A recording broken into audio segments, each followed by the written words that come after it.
What's good, y'all? Is Stormi the focus of the season? I feel like these first episodes have been very Stormy esque, very Stormy heavy. Is she the focus? Are we shifting to Stormy as like I won't say the nucleus, but it's like the center story? Hmm. Nonetheless, let's talk about it. Love and Marriage Huntsville, season 8, episode 9, Beyond Scared Stormy. If you guys haven't already, hit that subscribe button. I am about 120 subscribers away from 25,000, which is crazy. So if you guys haven't subscribed already, go ahead and subscribe for me. Thumbs up the video if you enjoy it, and then as always, leave your comments down below. So it starts off with Stormi prepping to go turn herself in. So remember last episode we found out that Stormi had 2 warrants out for her by way of that YouTuber that showed up to her warehouse. Stormi cussed her out, and I guess the YouTuber filed a police report for harassment or something. Look, y'all were in the comments saying that that lady, the YouTuber, went to make a purchase. You don't make a purchase at a warehouse, right? We all know that. If you want to buy some chips, you're not going to Frito-Lay's warehouse trying to make a purchase. If you want to buy some soda, you're not going to Coca-Cola's warehouse trying to make a purchase, right? From my house, there was a Coca-Cola warehouse probably 5 or 6 miles away from me. I am not going to bypass the gas stations, the Walgreens, the Walmart, the Target, or the Sam's Club, all these different stores that are between me and the warehouse to go to the warehouse with my Apple Pay and say, oh, I'm here to buy a 2-liter. That's not how that works. I know people are saying that this YouTuber went with the intent to make purchases for other elder people in the community that don't know how to use an internet or use the internet, that don't know how to shop online. No. If you have a YouTube and you know how to record videos and upload videos and edit and respond in the comments and share and post and do all this other type of stuff, you know how to make an order. So like a lot of these excuses are kind of meh, right? That lady should not have gone to Stormi's warehouse. At the end of the day. So I'm with Stormi. I don't think it's fair that Stormi has to now turn herself in for being antagonized. So she's getting hair and makeup done because if she has to have a mugshot, she wants her mugshot to be fly. Valid. So her team is telling her, look, you got to center yourself, calm yourself down. Try to calm yourself down the best that you can. And I was with Stormi, like, I'm about to go to jail. I have to turn myself in. I have never been in jail, and I don't ever want to go. I know that I am not built for that life. So I feel Stormi on this. So Stormi also feels a way that her mom is not there. She said that her mom told her, this is what you get for being on reality TV. Miss Betty is such a piece of work. Oh my God. But Courtney's mom does show up for her and is there in support of her. So, boom. We then get to Destiny. So Destiny is at like a candle making place. She invites Tisha and Trisha to come make some candles for her. So Destiny is now going to move into selling home fragrance, and she's going to start with a candle line. Destiny, what happened to the store? I thought Destiny had like Madani, and then she was going to put like salon suites in Madani. How did we pivot to home fragrance? I feel like everybody has a candle line. Hell, it's people here in Milwaukee that's like selling candles out their house. But I want a candle line. I'm going to start making some candles too. Y'all going to buy some candles if I...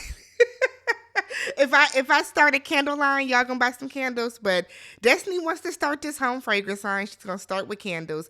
So I guess she is there to experiment with scents. So Destiny asked Trisha if she had a good time at the gala. And Trisha was like, yeah, it took a lot for me to even take my shirt off. Like, it was a lot. She then said that there were some couples there, Destiny, that said that there were some couples there that she don't even know how they got there. And we know she's talking about Sunni and Moses because we all are wondering why Sunni and Moses were invited, right? She goes on to say that Sunni pulled her to the side to talk and said that she told Sunni that Moses is sleeping with half of St. Louis. Okay. I called Sunni a side chick in the last video, and people were asking how and why. This is the thing. Even in this clip, Sunni is saying that when Sunni said that they started talking July, August, right? Destiny is saying, no, we were still together in July, August. Sunni then said he had a whole nother girlfriend during that time. Sunni was a side chick, y'all. I get that people don't like Destiny, and that's valid, but Sunni was just as much a side chick as she wants to make Destiny out to be one. Moses was playing all of y'all, so I don't know why everybody is upset about this. So Destiny tells Sunni Moses is sleeping with half of St. Louis. Destiny feels that Moses was staring at her the whole time, said that Moses know what it is and what it ain't. And if she so wanted to get back with him, if she wanted to pull him, she could. She also feels that Sunni is insecure around her and sees Destiny as a threat. I think Sunni is doing this because Sunni wants to be on TV. I don't think Sunni sees Destiny as a threat. To be honest, I think Sunni is making a big deal about this, and Sunni has this aggression and this anger and is doing all this rah-rah posturing because she wants to be on TV. That's really all it is.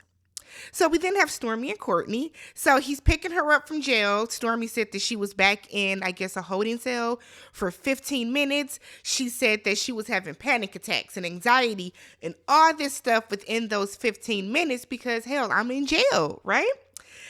She said that the guard was very professional and they were nice to her. They let her keep her phone, all this other type of stuff. And Courtney was like, that's good because, we can't trust the police. We can't always trust them.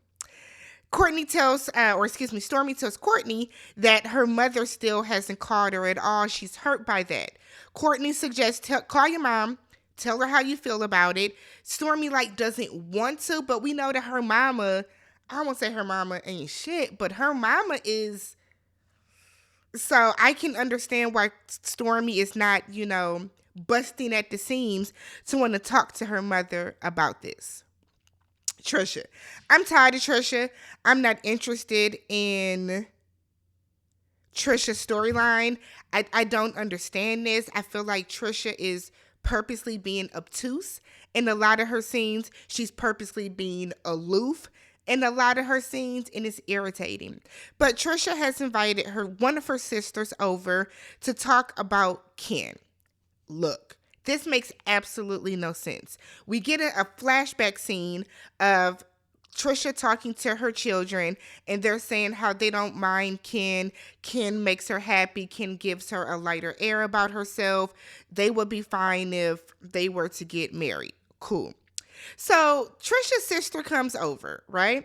She tells her sister, I have been living with Ken for a year. Her sister didn't know that. This is what's interesting to me, or confusing.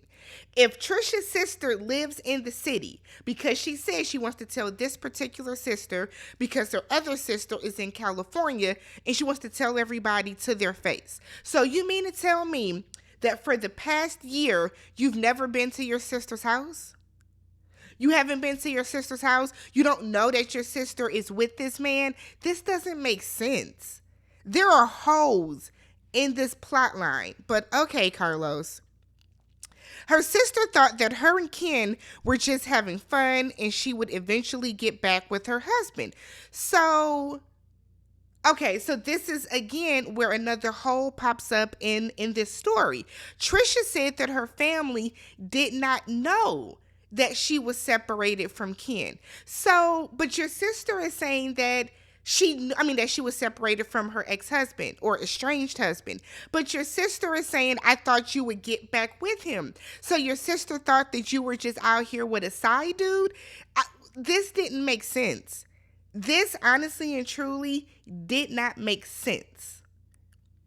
Her sister is just like, I thought you were having fun. So y'all are serious? So how long have you been separated from, what did she say his name was? Martrez, whatever. Trisha is like, we've been separated for 4 years. Her sister had no idea. Christmas, Thanksgiving, Easter, Mother's Day, 4th of July, Memorial Day, people's birthdays, anniversaries, graduations, kids' birthdays, retirements. You mean that Father's Day, Mother's Day, you mean to tell me that you and your husband have been separated for 4 years? 4. Which means that more than likely he has not come to these different family events, and your family never questioned why in the 4 fucking years he never showed up for anything. That does not make sense. That doesn't make sense. I grew up 2-parent household. So Thanksgiving and Christmas and Easter, we split between my mom's side and my dad's side. If there were years that like my dad might go by his mom's side like first and then meet us at my mom's side, if it was even a situation like that, either side of the family was asking about the other parent. That is odd to me. That is odd to me. My parents are still married now, and we are grown. I am grown, a whole adult out here.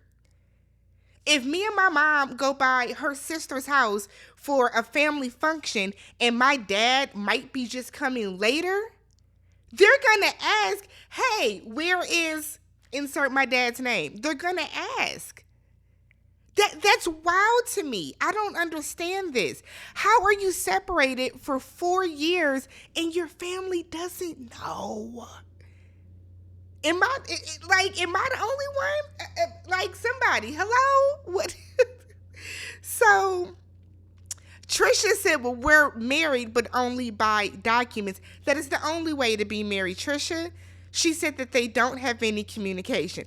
I'm sick of this stupid shit because it doesn't make sense. That is Trisha's excuse for everything. It's just on paper. It's just on paper, girl. That's the law. That's law. That's a legally binding document. Oh, God. Like, Trisha, like, she might be slow. Good God. Her sister keeps asking if she would ever get back with her ex. Trisha's like, no. So then her sister goes on to say, well, I don't believe in divorce. Well, this ain't your marriage, so it really shouldn't matter.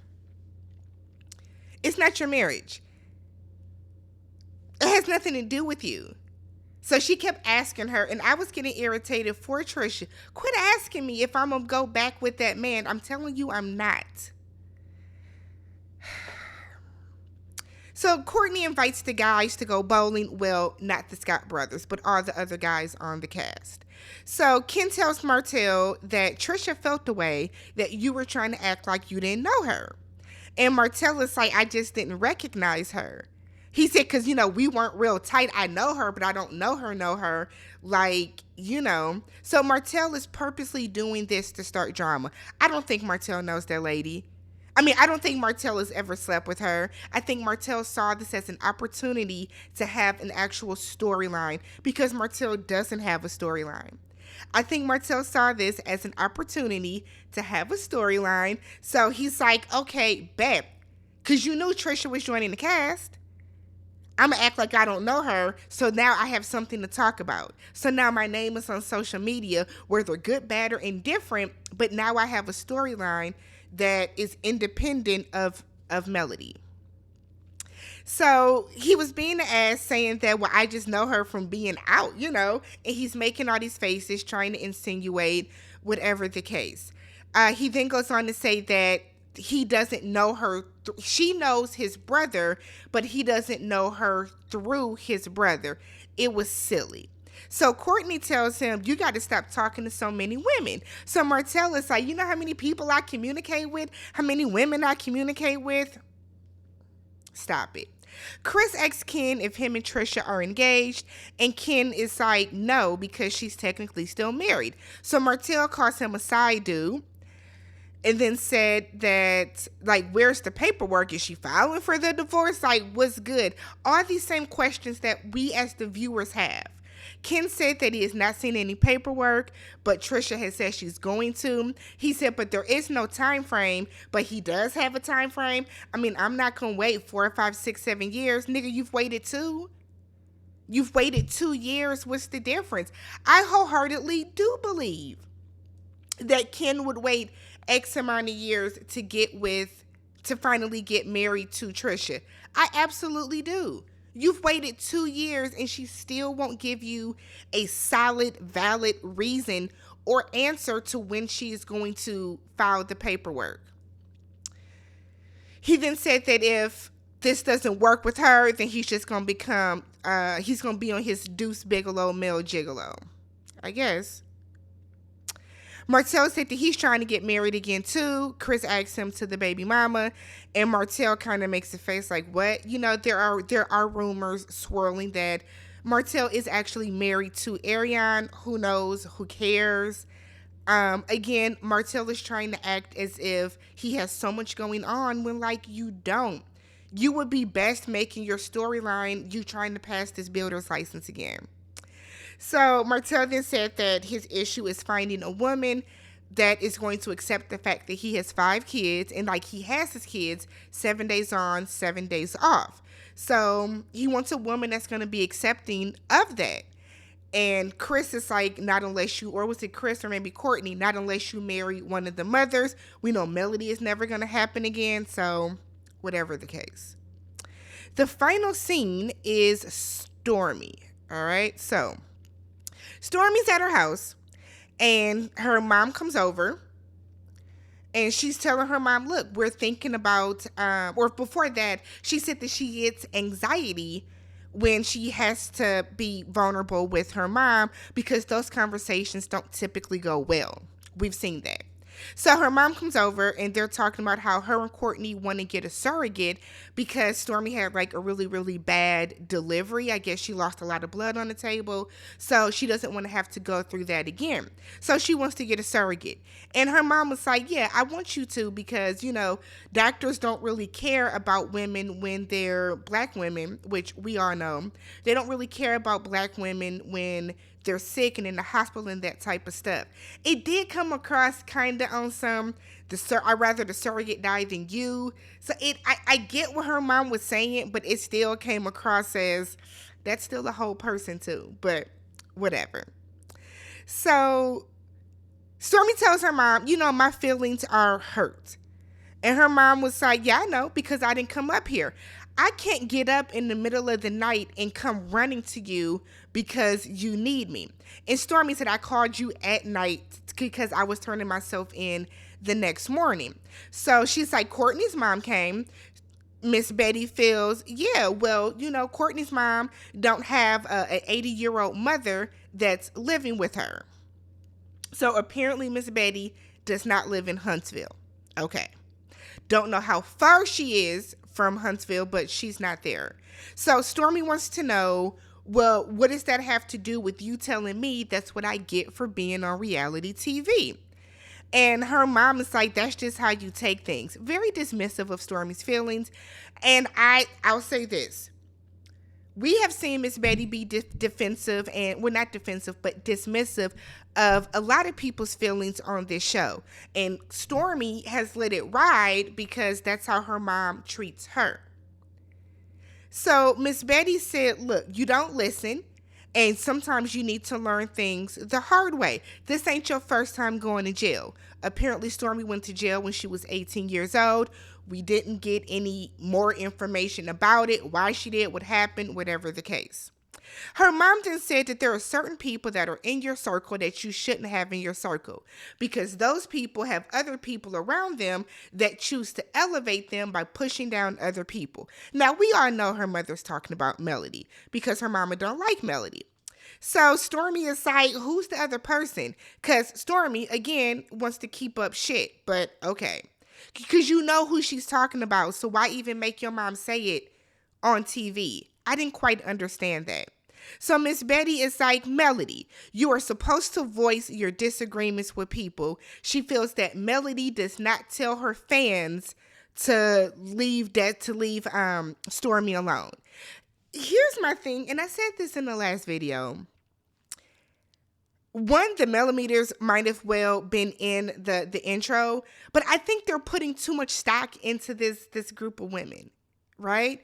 We know that most millimeters are older women that support Melody and either identify with Melody because of what she went through in her marriage or something to that effect, right? They support her, they're her fans. If her fans choose to boycott Canvas, what is Melody supposed to do exactly? I think what is happening on this show is anytime somebody does not like a cast member, they accuse that person of being a millimeter without acknowledging that, like, y'all are just unlikable people. Stormi has given vibes to be unlikable to the audience. Destiny has given vibes to be unlikable to the audience. Both sets of the Scotts. Melody is unlikable to a lot of the audience. Martell, the Fletchers. So I don't understand why they're like, oh, if everybody likes us but the millimeters, that's odd to me. Odd to me for sure. So she then said that Melody only cares about herself. She feels that Melody should speak out more against or to her fans to tell them not to activate, whatever the case. Is there like a video or a tweet somewhere where Melody says to activate? Because they all keep saying activate. So it must be something floating around. Stormi is like, well, Melody said that she can't control her fans. She can't. She can't control thousands of strangers around the country. She can't. I don't know what more y'all can do outside of just ignore them, I guess. I don't know. Stormi feels that her mom is basically saying, I told you so. Because remember, her mama told her, don't mess with Melody. She ain't no good for you. She ain't your friend, whatever the case. Stormi said, look, I just wanted motherly advice in that moment. I wanted motherly support. I needed motherly love. Miss Betty said, well, we don't always get what we want. I said, damn, Miss Betty. Damn, Miss Betty. Stormi said that her mom, this is not the first time that you haven't been supportive. Like, I wanted you were late to my wedding. Her mama said she wasn't. Stormi said, I was walking out and you weren't there yet. Her mama said, well, we were getting makeup. No, you were getting makeup, Miss Betty. We were done because you were late. So basically, Stormi wants her mom to make her feel like a priority when she needs her. Miss Betty is like, okay, like she really doesn't say anything to that. Stormi asked her mom to apologize. Her mama said that she doesn't apologize because whatever she felt in that moment is what she felt. She says she does not apologize for things. Stormi is in an abusive relationship with her mother that is verbal and emotional. And I think that reflects on how Stormi treats other people and how Stormi interacts with other people. I think that's why Stormi has such a visceral reaction to Melody, like taking a step back from her and wanting space. Because I keep asking, like, what is so great about Melody that all these ladies have such a oh my God, when she don't like fool with them for a little bit of time. But that was the episode. Like, I guess. So let me know what you guys thought about the episode. Thumbs up the video, subscribe to the channel, and I'll catch you guys in the next one. Peace.